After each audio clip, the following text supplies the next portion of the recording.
माननीय संजय शर्मा जी। सभापति महोदय, माननीय मुख्यमंत्री महोदय द्वारा बजट 2022-23 पर आपने मुझे बोलने का जो मौका दिया है उसका आपको बहुत बहुत धन्यवाद और आभार। सबसे पहले तो मैं माननीय मुख्यमंत्री महोदय का धन्यवाद भी देना चाहूँगा कि इस बजट में राजस्थान स्मार्ट सिटी योजना की घोषणा करते हुए जिस प्रकार से आपने अलवर शहर को शामिल किया है और साथ ही साथ अलवर शहर में जो पार्किंग की बहुत बड़ी परेशानी थी उसको लेकर के कंपनी बाग में मन्नी के बड़ के पास बेसमेंट पार्किंग की घोषणा की है। साथ ही साथ सामान्य चिकित्सालय अलवर में 100 बेड और बढ़ाने की जो माननीय मुख्यमंत्री जी ने घोषणा की है उसके लिए मैं आपके माध्यम से माननीय मुख्यमंत्री जी को धन्यवाद देना चाहूँगा। लेकिन सभापति महोदय, धन्यवाद तो मैं दे रहा हूँ, लेकिन जब पिछले बजटों की स्थिति में देखता हूँ, चाहे वो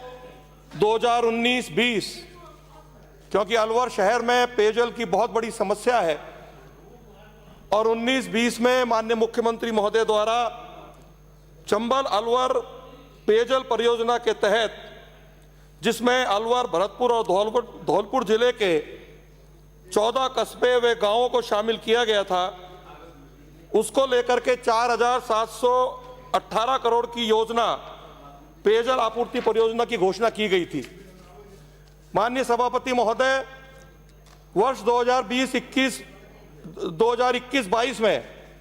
माननीय मुख्यमंत्री महोदय द्वारा इसी सदन में अलवर शहर को शामिल करते हुए इसरदा बांध परियोजना की घोषणा की गई थी, जिसमें अलवर शहर की लगभग 5 विधानसभाओं को पेयजल व्यवस्था से जोड़ने के लिए नई परियोजना की घोषणा की गई थी। माननीय सभापति महोदय, वर्ष 2022-23 में माननीय मुख्यमंत्री महोदय द्वारा पूर्वी राजस्थान नहर परियोजना के तहत पूर्वी राजस्थान नहर परियोजना निगम बनाने की घोषणा भी की है, लेकिन ये कोई भी योजना चाहे 19-20 की हो चाहे 20-21 की हो, वो धरातल पर कहीं भी दिखाई नहीं दे रही हैं। मेरा आपके माध्यम से माननीय मुख्यमंत्री महोदय से आग्रह है कि वर्ष 2021-22 में जो आपने प्रत्येक विधानसभा क्षेत्र में 10 बोरिंग और 40 हैंडपंप की घोषणा की थी, संभवतः 22-23 में आप भूल गए, तो जब आप बजट के इस अभिभाषण पर जो बहस हो रही है उसका जवाब देंगे तो उसमें उसको जोड़ने की कृपा करें। माननीय सभापति महोदय, माननीय मुख्यमंत्री महोदय ने 2019-20 में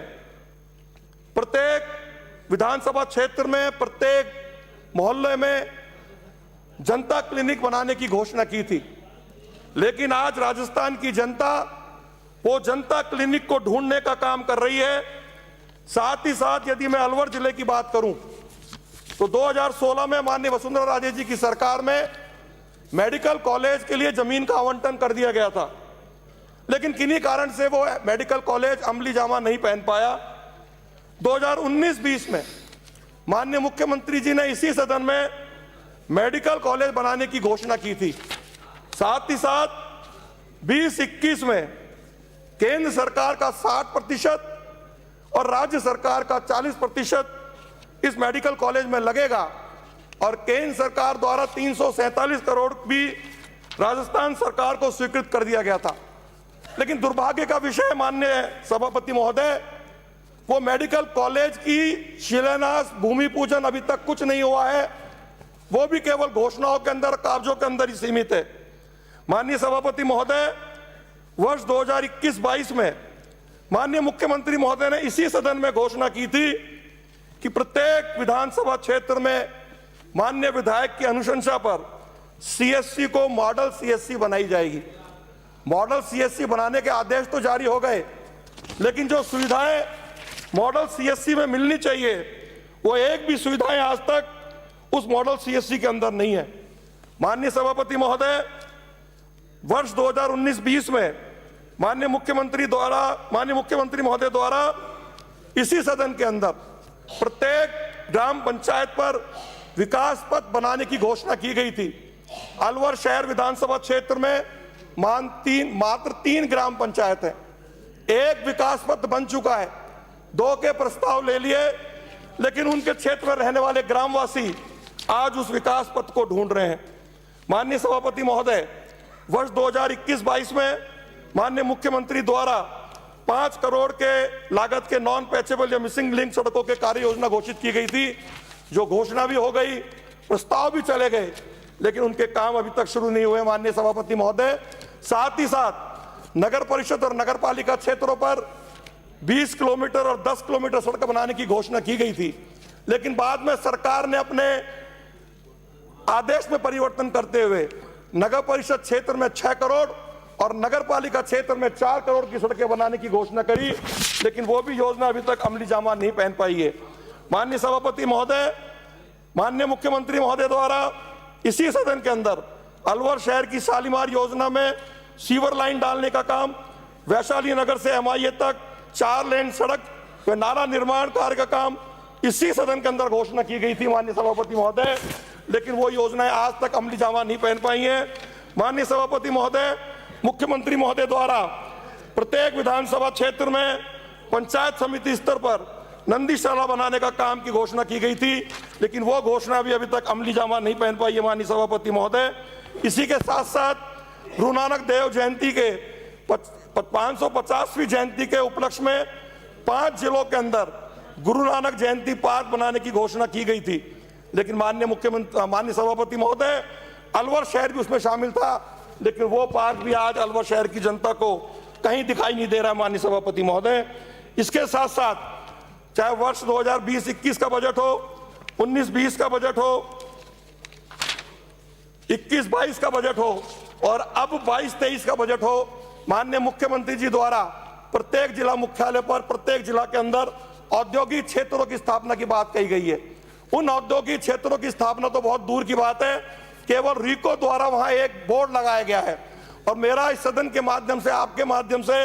माननीय मुख्यमंत्री जी से आग्रह है, जिन क्षेत्रों में उद्योग चल रहे हैं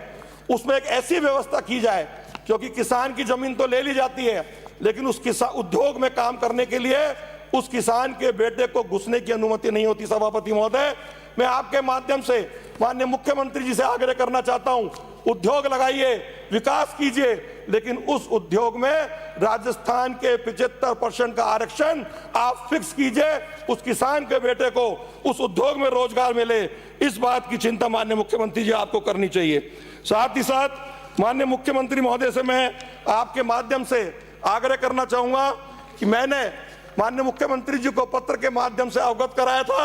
और अलवर नगर परिषद ने एक प्रस्ताव भी राज्य सरकार को भेज रखा है कि अलवर नगर परिषद को नगर निगम के रूप में क्रमोन्नत किया जाए। साथ ही साथ जो अलवर शहर का सामान्य चिकित्सालय है, उसमें जो हमारा शिशु वार्ड है, उसको शिशु चिकित्सालय का दर्जा देने की मांग बहुत पुरानी है। माननीय सभापति महोदय,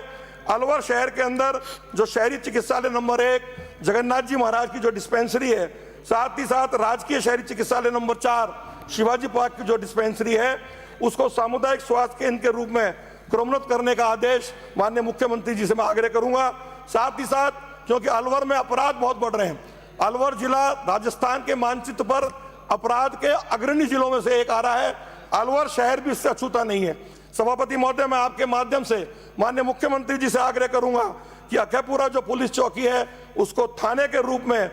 स्थापित करने की घोषणा माननीय मुख्यमंत्री जी करें। साथ ही साथ जो अलवर शहर का सीवरेज से जो क्षेत्र वंचित रह गया है, बहुत सारा इलाका ऐसा है जो नगर विकास न्यास द्वारा कृषि भूमि पर पट्टे तो दे दिए गए हैं, लेकिन सीवरेज के कारण वो अछूता है। तो आपके माध्यम से मैं माननीय मुख्यमंत्री जी से आग्रह करूंगा कि वे सीवरेज के लिए बजट का आवंटन करें। साथ ही साथ सीवरेज डलने के बाद, अमृत जलम योजना की लाइन डलने के बाद जो सड़कें हमारी टूट गई हैं, उसके लिए भी विशेष बजट माननीय मुख्यमंत्री जी से मैं देने का आग्रह करूंगा। माननीय सदस्य समाप्त करें। सभापति महोदय, एक बात कह के मैं अपनी बात को विराम दूंगा। माननीय मुख्यमंत्री महोदय ने प्रत्येक धार्मिक स्थल को जोड़ने के लिए, विशेष रूप से जो ट्राइबल क्षेत्र में है, साथ ही साथ जो हमारे पर्यटन की दृष्टिकोण से बहुत महत्वपूर्ण है, उनको जोड़ने के लिए एक लग्जरी बस चलाने का काम किया था। हमारे चोमू से आने वाले विधायक ने भी माननीय मुख्यमंत्री जी से आग्रह किया था कि सामोद में जो हनुमान जी का मंदिर है वहां तक बस चलाई जाए, वरना हनुमान जी की गदा से कोई नहीं बच सकता। माननीय सभापति महोदय, अलवर में भी भानगढ़ को लेकर के माननीय मुख्यमंत्री जी द्वारा घोषणा की गई थी, और भानगढ़ में किदवंती है, वहां शराब के कारण वो पूरा गांव, वो पूरा सल्तनत तबाह हो गई थी। माननीय सभापति महोदय, मैं आपके माध्यम से माननीय मुख्यमंत्री जी से आग्रह करूंगा, जो पूर्व में की गई घोषणाएं हैं उसको धरातल पर लाएं, और जो लग्जरी बस चलाने की आपने घोषणा की थी उसको जल्दी से चला दें, वरना शराब के कारण कहीं ऐसा ना हो कि 2023 राजगम सीट लाकर आपने मुझे बोलने का मौका दिया, उसके लिए बहुत बहुत धन्यवाद। जय भारत, जय हिंद।